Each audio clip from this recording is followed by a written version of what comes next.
أبو صالح تكفى في القصيدة اللي يقول يا الله لا تجعل حوايجنا على ذات البشر.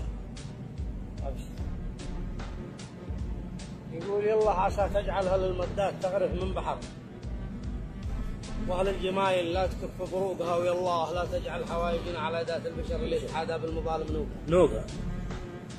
وعساك تغنينا عن الشيخ الفلاني والنفر يا كاف الارزاق البشرة وحقوقها، وعسى تساعدني على وضعي ومشراف الوعر للهجن قرت ما عرفت اسوقها، لا رد عظمي من تعب الايام محتد بالظهر والعين تدمع والغشاوها، فوقها وسالف العفها وحسن الخاتمه عن القدر وعز نفسي خير من مدنوب، هذه ما نفع كل يوم بكره وش يسوي له افتقر؟ افتقر نفسه. تركض وراء لجنها اشرق صندوقها، لا عاد لا مكتب ولا شله ولا رئيس مقر، كرسي الوظيفه منكسر من عوبها، لا هو تجمل في العرب ولا طلع سطح القمر، ولا الجمايل ما دخل في سوقها ولا الجمايل ما دخل في سوق، هذه حالة الدنيا وحنا ناخذ من الدنيا عبر ودروس نفهمها حسب منطوقها، ودروس نفهمها حسب منطوقها،